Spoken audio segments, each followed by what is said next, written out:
Jays are headed home, one win from a championship.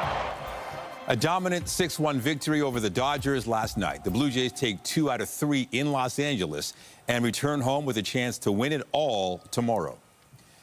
Good afternoon. The team is coming home with a chance to clinch and become World Series champions for the 3rd time tomorrow night. With 2 first-inning home runs, plus a record-setting pitching performance by rookie sensation Trey Savage, the Blue Jays took Game 5 in dramatic fashion. CTV's Allison Hurst is live at Rogers Center with a recap and how fans are preparing. One more win, Allison, that's all they need. That's all they need, Michelle, and that's certainly how everyone here is feeling. You know, what a game, what a night. And despite the weather that we're all experiencing, it is nothing but smiles from people as they wait in line for merchandise and as the Blue Jays continue to smash expectations and records out of the ballpark. On the first pitch of the game, Davis Schneider hit it out of the park. The first pitch of the ball game. And no one loved it more than his dad.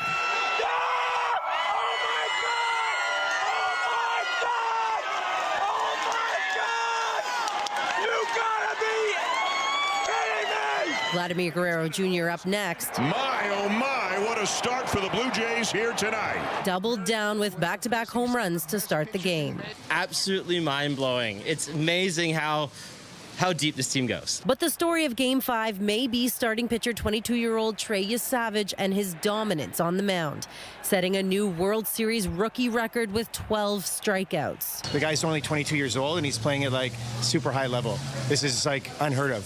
Stuff legends are made of. It was fantastic. You know, the couple dingers to start the game, that was also super exciting too. But let's give this one to Savage. Manager John Schneider was blown away. It's a different pitcher when he has his stuff. You know, Game 1 didn't have a feel for his split, so kind of blown away at what he did. Savage silenced the star-studded Dodgers offense, holding them to just 1 home run. It's a crazy world, crazy world. Hollywood couldn't have made it this good. Blake and Austin DeNobriga were inside Rogers Center for the watch party and have big plans to catch the game tomorrow. Hope they win because my friend will be over for a sleepover with me, so I hope we can watch them win on Friday. Watch it for the sleepover? Yeah. I think we're gonna end trick-or-treating early so that we can go back and watch it. Not even the weather can keep these fans down. Literally entire country, like 1 win away. We have 2 cracks at it. If you don't win tomorrow, we have at least 1 more at home. It's huge. I can't even believe it. It's just thinking about it, walking over here, I'm like, this is really happening. So yeah, hopefully we can get it done. As this series returns to Toronto for Game 6. Game 6 will likely be a tough one. We are going to see a rematch of Game 2 with Kevin Gossman on the mound for the Jays and the Dodgers' Yoshinobu Yamamoto. Reporting live, I'm Allison Hurst. Michelle, back to you. Thank you, Allison. The provincial watchdog has been called in after a Toronto police officer fired a gun during a carjacking investigation last night. According to police, there was an interaction between officers and 2 suspects when the gun was fired. CTV's John Musselman is live at the scene near Tompkin and Dundas with the latest. John. Well, that's right, Nathan. Police were called here around 9 o'clock last night. Now, our understanding is Toronto police were conducting an investigation into a possible carjacking investigation. They were inside the parking garage at this townhouse complex just north of Dundas at Tompkin Road. That's when there was an interaction with 2 suspects. We're told that by the SIU that a Toronto police officer did fire his weapon. The SIU says they're not sure if this person was hit. One person was arrested. Another man took off. But we did notice that there was blood on the walls of the exit door from the garage area. We're also told that this involved a Rolls-Royce and a BMW that police were investigating when this all happened. We had a chance to speak to some neighbors. They reported hearing at least 3 gunshots ring out last night, and they do admit this is kind of unnerving. Just 3 gunshots. And what did you think was going on? I wasn't sure. We just stayed inside and heard cops and stuff pull up afterwards. So. As you can see behind me, Toronto Police have brought in a truck here to remove both of these vehicles. They're just being sealed for evidence. That'll be happening in just a short time. We are in Peel Region, of course. It would have been a procedure for Toronto Police to contact Peel beforehand, saying that they were conducting this investigation in this area, and that explains why Toronto Police were here. Reporting live, I'm John Musselman. I'll send it back to you. Thank you, John. A man arrested following a tense situation in Port Colborne is due to appear in court today. Tactical officers entered a home on Mitchell Street shortly before 11:30 yesterday morning in the search for a suspect they believed was responsible for the death of a man inside a home on Fair Street, which is a block west of Mitchell.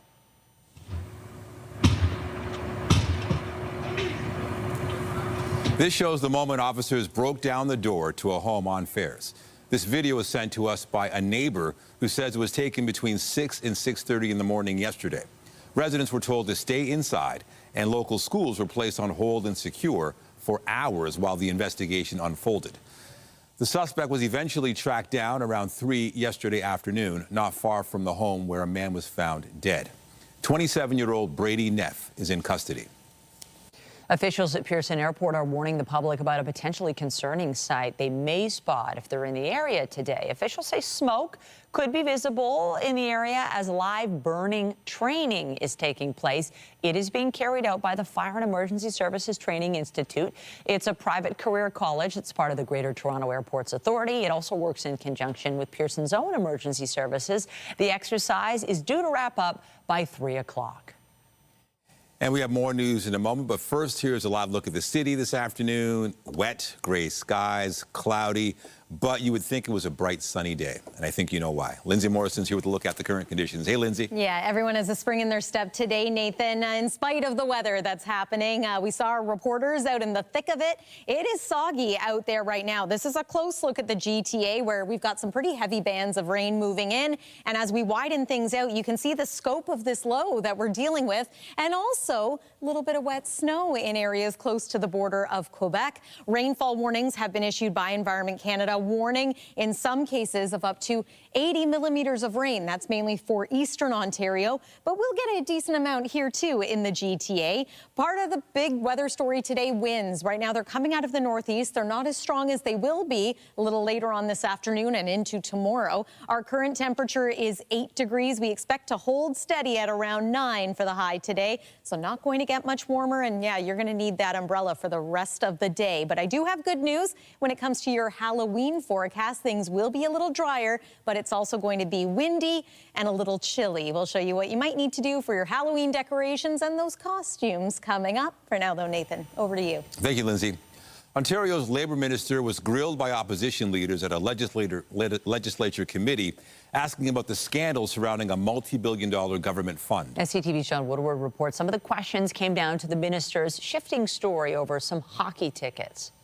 Minister, what is the story about those hockey tickets? I just got to go and test them, so I'll chat with you right now. Labour Minister David Piccini not saying much about the rinkside Maple Leaf tickets he was photographed in. He said he paid for them, but CTV News learned they were actually season tickets belonging to the man sitting next to him, a director of Keel Digital Solutions, a company that got millions from the minister's Skills Development Fund.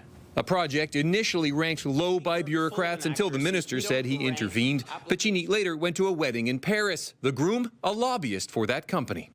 Ontario's opposition saying the ticket revelation could factor into a complaint to the legislature's ethics watchdog. Did he pay for them? How did he pay for them? And I think the Integrity Commissioner may be very interested in this development. The opposition says this is just a microcosm of the larger scandal. The Auditor General found that $750 million was redirected towards low-scoring projects by political staff. Many are big donors or used connected lobbyists. They could have a picture of that in the dictionary beside conflict of interest. The minister facing spirited questions at a legislature committee. These groups recognize the impact that this fund is having. We never had a fund that supported people with rapid training, 12, 16, 18-week training that can link them directly into a job. So I stand with these groups. No, you're hiding behind them. We stopped in at Keel Digital Solutions' Bloor Street office. No answer there. Wednesday morning, Premier Ford weighed in on calls for Piccini's resignation. I got to support David. He's worked his back off on this, so created over 700,000 opportunities and 100,000 jobs for people that would never be able to have a job. Piccini did make good on his offer to talk. So what's the story with the tickets? I pay for my own tickets. But how did you pay for your ticket? These are season tickets. I paid for my own tickets. How? I paid for those tickets, and I've answered your question. Whether that's enough to satisfy critics may be up to Ontario's Integrity Commissioner. John Woodward, CTV News. The issue of those hockey tickets continues to be a live one in question period this morning. The minister really needs to come clean and show us the proof. Who paid for those tickets? Speaker, I'm glad she's talking about things that happened a year before I even became minister. But while I'm minister now of labor, I'm focused on supporting workers, Speaker. While the Premier is standing by his minister, the opposition continues to call for Piccini to step down or be fired for his handling of the Skills Development Fund.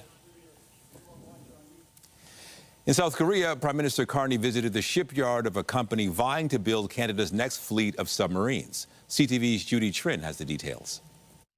The Prime Minister visited Hanwha Shipyard. The South Korean defense company builds 40 vessels annually, including 1 submarine per year. Carney got to see the latest model of the KSS-3, which just rolled off the assembly line a few weeks ago. It's the exact model Hanwha is hoping to build for Canada. Currently, only 1 of 4 submarines are operational, and starting in 2035, the Navy will have to start retiring the fleet. The reason we need submarines is very simple. It's the only technology in the Navy that guarantees that we control our waters. We get to say who comes into our waters, and if they don't have our permission, then we can keep them out.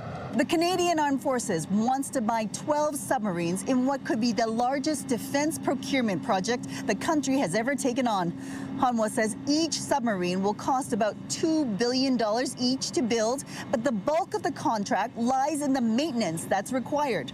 Hanwha has signed up Canadian companies to use their technology in their subs if selected, but they want to manufacture the vessels in South Korea, while their German-Norwegian competitor, TKMS, has pitched producing the subs in Canada. Building means we need to have extra, facility, extra people, so we need to develop a lot of workforces. So you try to build a submarine in Canada, it might gonna cost, long, construction time, also increase the price. The federal government says it will choose the winning contractor in 2026, if not earlier. Judy Trin, CTV News, Koje, South Korea. To the Caribbean now, authorities are assessing the damage caused by Hurricane Melissa. In Haiti, at least 25 people are reported dead, another 18 missing. Elsewhere, government workers and residents in Jamaica began clearing roads in a push to reach isolated communities hard hit by the storm. It's forecast to pass near Bermuda late today and may strengthen further before weakening tomorrow. Astronomers have revealed a new expansive color image of our galaxy. This animation compares a new image of the Milky Way to a previous one and demonstrates just how much more can be seen. It's the largest low-frequency radio color image of the galaxy ever assembled and was made across a wide range of radio wavelengths. It took 18 months and 400,000 supercomputers to compile the data. The image can be used to help scientists study the stars. The Bata Shoe Museum is unveiling their new fall exhibit today, and it features the work from one of the 20th century's most influential footwear designers. CTV's Jessica Smith is live at the museum with more on what visitors can expect. Jess.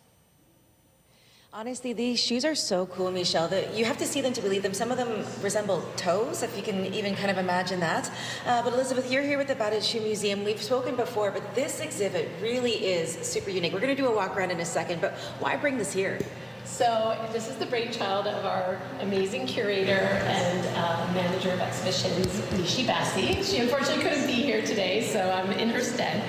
But Andre Perugia was such an innovator, and today his work is still seen. Like if you go outside and you look on the street, you'll still see his work, even though he started doing it in the 20s. So this is an opportunity to look back at his early work, see how transformative it was, how amazing it was, and then how transformative it was to fashion. And so even right here, like if you start with all over rhinestone shoes, he was the first one to do it. Like everybody does it now, but he was the first one. And so as you go through the exhibition, you can see some remarkable innovations. Going through, you see the shape of the heel start to transform, but some of them have these really unique shapes, including ones that almost look like feet, actual toes. But how did the kind of evolution of the shoe grow through him? Because I know he's one of the first people, it's not entirely known who invented the stiletto, but he's on the list. He's on the list. He's on the list, 100%. He's the first person to actually do an all-steel heel. So his blade heel paved the way for what became the stiletto. And so that's what you see in a lot of his work. He's doing these things that are literally the ideas that seed innovation, not only his own, but others to follow. And so, for example, his mask shoe, you can see this right here. Oh yeah, I see the face. Yeah, it's from the 20s. But even to this day, there are shoe designers who revisit this concept again and again. But do you want to see one of my personal favorites? Absolutely. Okay. We'll take a walk. All right. But going through each one of them, they are so unique, and I see versions of those now, and I'm realizing, oh, it must have come from him. Yes, correct, exactly. And that's sort of the point of the exhibition.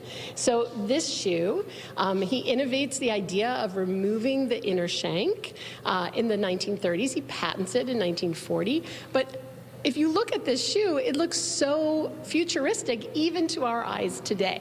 But he was doing this decades and decades and decades ago. I have to say my favorite is probably this one because it looks like the shoe's got a bob. Yeah, so he did that for Schiaparelli. And so Schiaparelli, he himself was also very interested in art, but like the surrealist movement was informing not only art, but also fashion through Schiaparelli's work and arguably through Perugia's work as well. We have about 30 seconds left, but I want to go over to the stilettos because I know this is kind of where it all comes from, but we'll talk about the blade heel, yes. And so what's so important about this innovation, this is 1951, he does it for Dior. When it comes out, people are like, that's a little wild. Even the fact that the upper is just these thin little straps. But what's so important about it was that given that it was steel, it could support the weight of a wearer and be so thin. Prior to that, heels were made of wood. I'm a fan. And so they would have cracked under pressure. But then he goes on to actually create, I mean, he makes stilettos, as do others. But boy, his work is so innovative. I'm more of a flat shoe kind of gal myself. Thank you, Elizabeth, so much. We're going to send things inside to Lindsay to talk about the footwear you're going to need on a day like today, because I'm pretty sure it's still raining outside. We'll send things back inside. Okay. Oh my, so cool. Thank you so much, Jess. Yes, it is in fact raining outside, but you know what? There is so much going on here in the GTA over the next couple of days. Everyone's buzzing. Let's take you through what you need to know for your Friday specifically. It, of course, is Halloween. And as mentioned, we should dry out in time for trick-or-treating in most pockets of the GTA, but it is still going to be windy and the temperature is going to be a little cool. Perhaps your Halloween plans include heading downtown for Game 6 of the World Series. Here's a look at what you can expect at first pitch. Let's go Blue Jays. A full look at your weekend forecast as we enter the month of November is coming up after the break.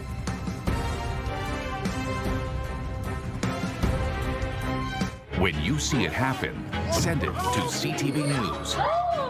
Text 10400 from your screen to ours. Text 10400.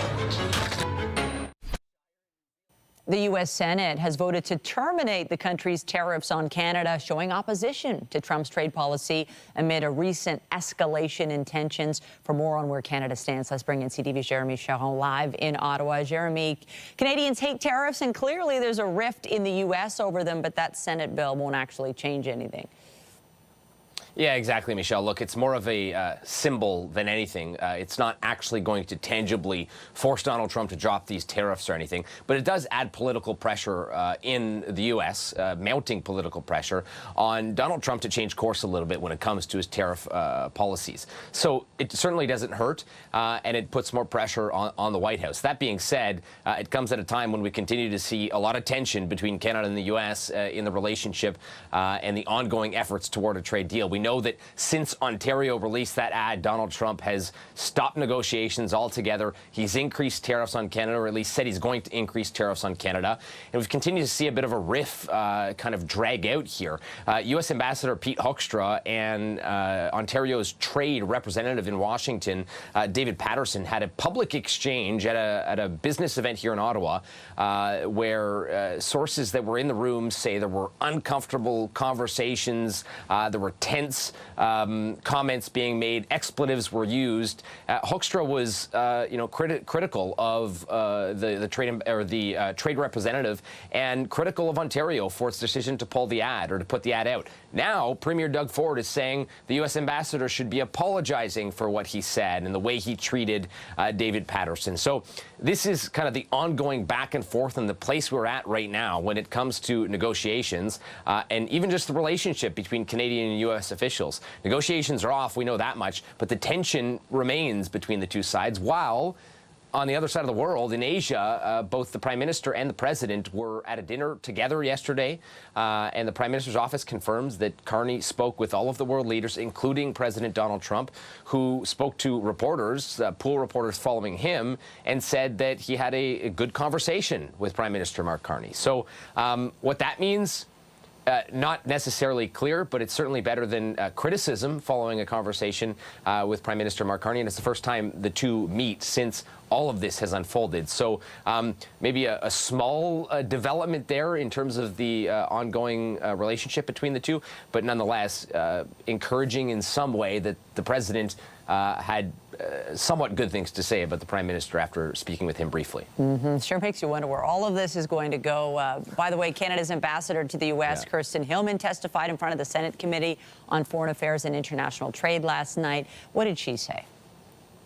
Yeah, look, she kind of indicated that behind the scenes among senior officials, the relationships are still there. The channels of communication are still open. Conversations are still being had. And that's a good thing. It means that everyone's ready, basically, to resume negotiations as soon as they get the go-ahead. Donald Trump has ordered the U.S. officials to not talk explicitly about trade negotiations, but conversations are still being had. Canadian officials that are part of the negotiation team that are there in Washington are still having regular conversations with their counterparts. And we're talking about in the last few days here, since all of this has unfolded. So what she indicated is that they were in a good place prior to all of this being stopped in terms of negotiating, trying to negotiate a deal. Everyone seems ready to continue, and at this point, there's just kind of this wait-and-see approach when it comes to whether or not and when the president decides to resume negotiations. If Canada is able to make that happen, the lines of communications are still open. The relationships are still there between officials, senior officials on both sides. That's a good sign. That is positive. CTV Jeremy Charon live for us in a very wet Ottawa. Thank you. Yeah. Thanks. Anytime. And it's raining here, too. Yeah, we're getting a dose of rain. It's been, I mean, we've had a nice week so far, so not too bad. And I don't think anything's dampening spirits right now. Yeah, there's like a spring in people's step. I don't think people realize or notice the rain and the gray skies because it was like a different kind of game. It wasn't as stressful. They had a nice lead. Trey Savage looked comfortable the whole game. It was really just a nice, easy game to watch, wasn't it? You know what helps? 2 home runs from the first 2 batters. Right off the bat. Right off the bat. And then some insurance in the 7th. And a great pitcher. To go along with it. So yes, it was a wonderful game, and we're hoping for some similarities as we make our way into Friday. Oh my goodness, I can't believe we're almost there. One more sleep until Halloween, until Game 6 of the World Series. Yes, we do have a pretty soggy day to get through today, but we haven't had a whole lot of rain so far in this month of October. So let's go ahead and call this our first taste of a fall storm. Weather is brought to you by the Presler Law Firm. Injury lawyers, you don't pay unless they win. And speaking of storms, another big story this week, of course, has been Hurricane Melissa. What you're looking at now is footage from the storm sweeping across the Bahamas. This is the Georgetown area. Now Melissa is pulling away from the Bahamas and has Bermuda in its sights next. So here's what it looks like currently on the satellite and radar. The storm has actually re-strengthened. At one point it was a Category 1. It is now a Cat 2. And as it makes its way northward, it's not going to be a direct impact for Bermuda. So that is great news. Rip currents a possibility, and of course some heavy rain. But look what happens when Melissa becomes a remnant low. It is expected to clip Newfoundland's Avalon Peninsula. And not only that, but the rain we are getting today here in southern Ontario is not directly a result of Hurricane Melissa, but Melissa is influencing how much moisture there is across the eastern sections of our country. So yes, it is going to be very unsettled for today and for part of tomorrow. But timing-wise, I think us drying out happens at a good time for all those little trick-or-treaters out there.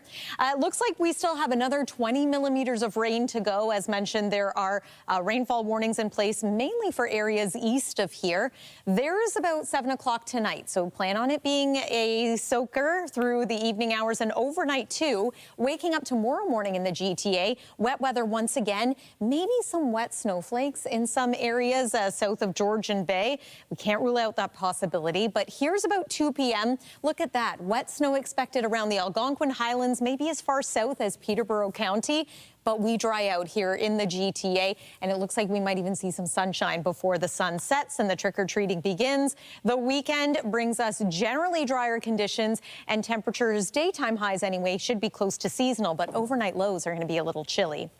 It is 8 degrees right now in Toronto, on our way to a high of 9, so not much warming to go. Overnight tonight, we are seasonal at 4 degrees. It's going to be quite windy through the rest of the afternoon, the evening, and the overnight too, with gusts around 60K. Tomorrow's high is 10 degrees, which again is seasonal. Here's a look at your Scarecast or your Halloween forecast. 7 degrees by about 6 p.m., but it is going to be windy, so drier, windy though, and becoming cool. Tomorrow night's overnight low 2 degrees. Overnight low into Sunday is going to be about 0. So perhaps a chilly wake up on Sunday, but lots of sunshine. A reminder that the clocks go back this weekend. And then next week, overall, it's a pretty pleasant looking forecast with temperatures on the warm side of seasonal. That's the weather for now. Nathan, back to you. Thank you, Lindsay. Returning to our Blue Jays coverage, the team is suddenly just one win away from winning the World Series. Let's bring in Andrew Zuber, co-host of the Less Than Jays podcast. Andrew, thanks for joining us. Let's start with the record-setting pitching performance by rookie sensation Trey Yesavage. He just seems so cool and relaxed. What a performance. Unbelievable. It's not hyperbole to say, and it's not recency bias to say the greatest pitching performance in Blue Jays history, all things considered. I don't know about you, Nathan. At 22, I was certainly not ready for a situation like this. It was magic, and it continues to be something that's almost hard to put into words. I think when he had that great game in the ALDS against the Yankees, and it was like unhittable, and we couldn't really believe what was happening, and he was into the 5th with no hits, it seemed like maybe that was the peak, and somehow he has gotten better and better and better, capped off last night with, again, as I said, probably the greatest pitching performance in Blue Jays history. All things considered, in Los Angeles, in the World Series, in a tied series against that lineup. It was really special and something Blue Jays fans will quite literally be talking about forever. You know, I remember Juan Guzman was amazing, but he didn't have the great career that we thought he might have had. But with Yesavage and that high point delivery, I mean, do you see this guy dominating for like 15 years? It could be. You are really apt to say that about Juan Guzman. I think you have to remember, a couple times through the league and some footage on this guy, anything is possible. We've seen rookies before have big impacts and then not have the full career. But just the fact that we are here now, 32 years later, remembering the name Juan Guzman means regardless of how Trey's career plays out, we're always going to have this run, even if he never pitches again. We will never take Game 5 away from him. So there is absolutely plenty of reason to dream on this. He was a first-round pick for a reason. He was highly sought after for a reason. He tore up the minor leagues. He's already had over 200 strikeouts when you go across the different levels he pitched at this year in all different forms. He's already had an incredible season. There's certainly plenty of reason to dream on, but even if it doesn't, we'll never take away Game 5 of the World Series from him, that's for sure. Kid. All right, so going back to spring training, was anyone talking World Series, be it players or media? Boy, you would be hard-pressed to find a prediction that had them above 4th in the American League East. I know most of your Vegas sports books had the over-under on this team's wins this season at 76.5. But if you want to use spring training as the early signs, they did win the Golden Grapefruit. They were the best team in the Grapefruit League this year, and they believed in themselves the whole way. I think if you wanted to find one person that believed the whole time, how about Max Scherzer in his 4th World Series, 41 years old, on the railing last night, swearing and throwing seeds and as fired up as anybody. You know, a veteran like that who's been through everything really could have picked which team he wanted to be on at 41 years old, and he saw something in this team. Yes, the year before was a letdown. When you take a little bit of a wider zoom out, since 2021, this has been consistently a mid to low 90s win team. They have put together the run of success over the last 4 years, with just 1 year outlier where Bo Bichette was injured and not really able to compete with them the whole way.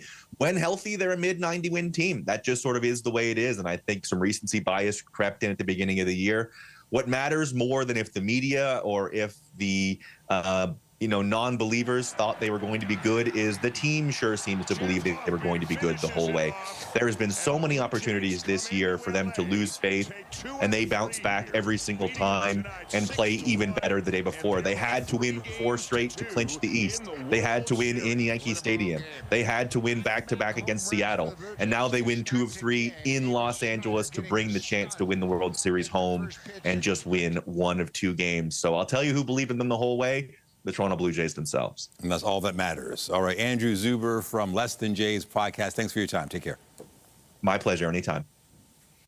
Rufus Wainwright sang "Oh Canada" before Game 5 last night and switched up the lyrics. True patriot love that only us command. The Montreal-raised singer saying that only us command instead of an all of us command.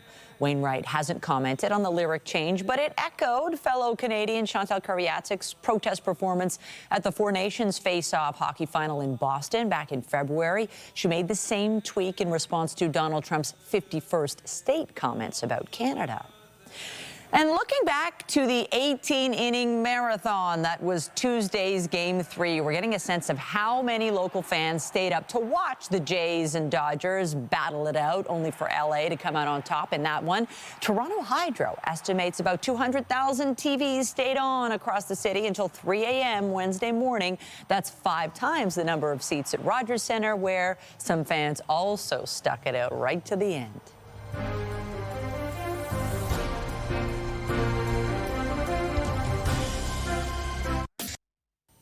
Remembrance Day is next month, but today, veterans were recognized in a ceremony. It's part of the kickoff of the annual Poppy campaign, and CTV's Janice Golding is live at Sunnybrook Veterans Center with the details. Janice. Hi, yes, Michelle. As you said, we are live right now at Sunnybrook Veterans Center, where a special ceremony was held this morning to launch the annual Poppy campaign. Now, the Honourable Edith Dumont, Lieutenant Governor of Ontario, received the first Poppy, and retired Major General Richard Romer received the second Poppy. Major General Romer, who is now 101 years old, has received many awards for his valor and bravery in battle during World War II, including the Distinguished Flying Cross. The Royal Canadian Legion's campaign, which runs from the last Friday of October to November 11th, sees millions of Canadians buy poppies, which serve as a symbol of remembrance, a visual pledge to honour those who served and sacrificed. Here's more from attendees.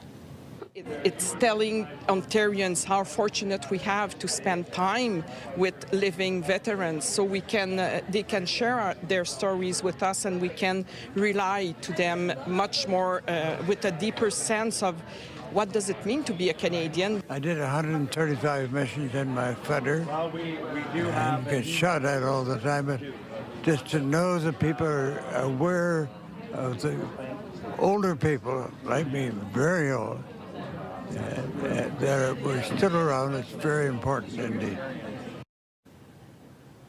Thousands of volunteers from coast to coast volunteer for the Poppy campaign to raise funds for veterans and their families who may be in need. Now, the poppies themselves are free. However, donations are most appreciated and welcome.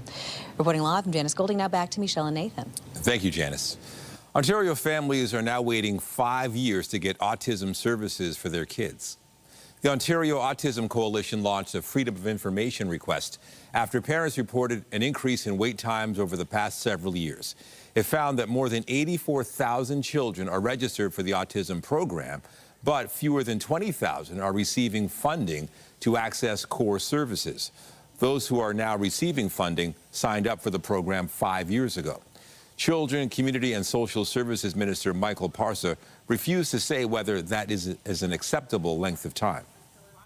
As neighborhoods prepare for Halloween festivities, a local group is raising awareness of the barriers keeping some kids from taking part in trick-or-treating. More than 1 in 10 school-age children in Canada identifies as having at least one disability. That can make it difficult for some to go door to door and go up and down steps, and that can often leave them excluded from the fun of Halloween. The group, Treat Accessibly, says its goal is to raise awareness and encourage homeowners to ensure all kids are included. The founders say they got the idea for the group back in 2017 when they spotted a boy on their street wasn't able to trick or treat because he used a wheelchair. It's really easy, and it's just by removing barriers when it comes to trick-or-treating. For example, handing out candy at the bottom of your or at the end of your driveway, so kids aren't faced with barriers like going upstairs. And it's just creating an inclusive environment so everyone can participate, because there are many children that don't have this opportunity and are excluded, and it's not fair to them. What the movement is intended to do is to inspire accessible inclusion on Halloween night, but really it's to educate homeowners about everyday inclusion. Right. Should a child be invited to a birthday or a play date? And when children have disabilities, they tend to not. My daughter's stepping on my foot because I'm getting choked up. And that's her job. But thank you very much. And what the goal is to kind of create for Halloween night the biggest single act of community inclusion. You can find out more about the initiative and how to support accessible trick-or-treating at treataccessibly.ca. Get Toronto's top stories, breaking news alerts, and watch live. Download the CTV News app. Chances are you get them almost every day. Scam texts that look like they're from your bank, Canada Post, or even the CRA. While most of us know we have to be careful not to click on links that could be fraudulent, more people are concerned they could get scammed. CTV's Pat Foran has this consumer alert. Many of us are bombarded with fake texts on a daily basis. They may say you have a 407 bill due, money from the government ready to deposit, or a traffic ticket. They might also say you have a delivery from Canada Post, a job offer, or a rebate from your phone company. Kevin Borisic of Bowmanville recently used Facebook Marketplace to sell a fishing rod. He got an e-transfer link sent to him and expected to receive $150. Instead, when he clicked on it, he was scammed out of $400. I expected to get an e-transfer from him. I didn't expect to have money go out of my account. A cybersecurity survey by Equifax found that 1 in 3 Canadians received fraudulent job offers or fake CRA texts in the last 3 months. The survey shows 75% of Canadians worry about being hacked, 13% admit clicking on a fraudulent link, and 6% have already had their identity stolen. Equifax says many of the scam messages are designed to sound pressing, pressuring you to act fast. Any of those urgent requirements, that should be the first red flag that there might actually be an issue here. There is a new website, Stand Against Scams, which is part of a national awareness campaign launched by the Anti-Scam Coalition. Companies have come together to help educate Canadians on how to protect themselves and recognize fraud. The central message is a 3-step process: stop and think. Check to see if it's legitimate. If you're not sure, ask family and friends. And talk, then share details about scams to protect others. The best strategy at this point is vigilance and using multiple layers of protection. Be suspicious of any unknown text you receive until you can check it out thoroughly, and be cautious before clicking on links sent to you. Borisic says he was hoping to make a little money selling a fishing pole when instead he was scammed out of $400 he can't afford to lose. You hear it all the time happening to different people. You never expect it to happen to yourself. Pat Foran, CTV News. A new report finds a majority of Canadian workers view equity, diversity, and inclusion initiatives favorably, even in the face of backlash. The Future Skills Center and researchers at the Diversity Institute at Toronto Metropolitan University found 54% of workers view EDI favorably. 27% were neutral, while 16% had a negative view of initiatives aimed at increasing more diverse representation among workforces. The report says those efforts have faced increasing scrutiny and backlash amid policy shifts in the U.S., which have spilled over or had spillover effects in Canada. The parent company of Tim Hortons says sales were up more than expected in its last quarter. Restaurant Brands International says traffic into its chains has held up. At Tim's in particular, the results showed ongoing strong demand in the third quarter. Analysts say that's thanks in part to the fact the coffee chain has most of its presence outside the U.S., where economic uncertainty has tanked consumer spending. RBI's Burger King also saw traffic growth as it rolled out value meals to attract cost-conscious diners. Now that the World Series will be returning to Toronto, local businesses are looking to cash in. According to new data from Moneris, transactions near Rogers Centre during Game 1 were up 27%, while the average transaction amount was up 13%.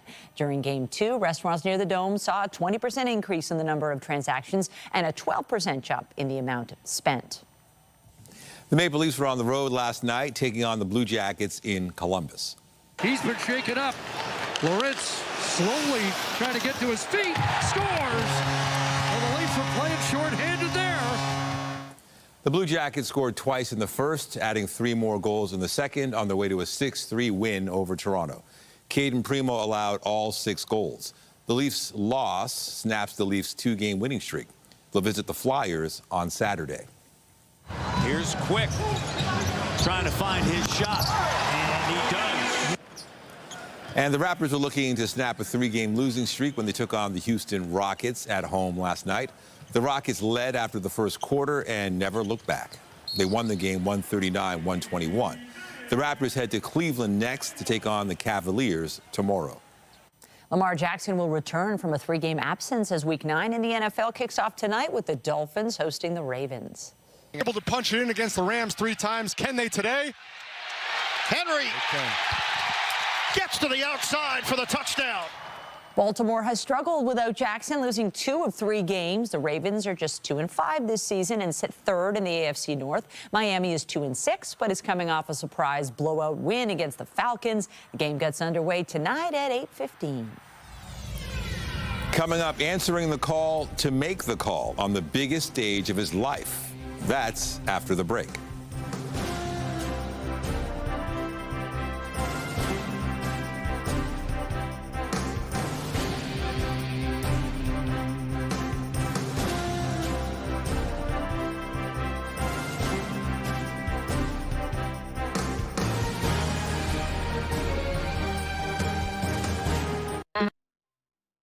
A man from Northern Ontario holds one of the big jobs in Canadian sports. He is the PA announcer for every Blue Jays home game and is calling his first World Series. CTV's Amanda Hicks has his story.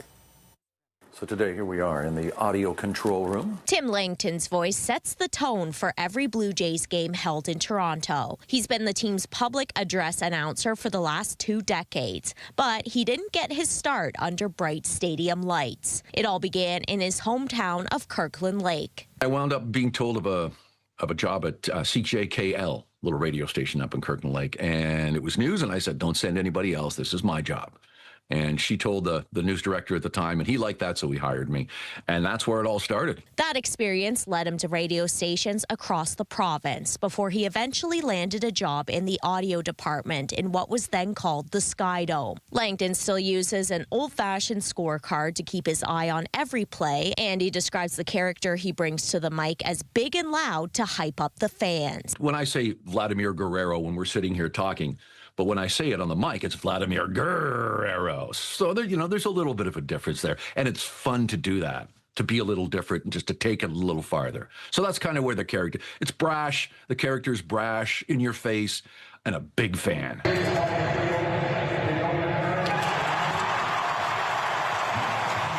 Now, Langton is calling his first World Series, something he says is a privilege. Game 1, I had butterflies like I haven't had since my very first game. It really hasn't landed yet.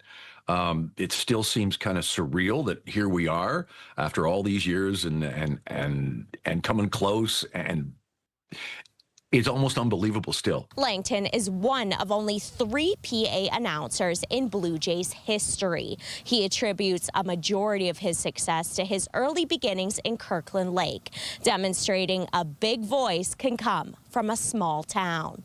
Amanda Hicks, CTV News, Sudbury.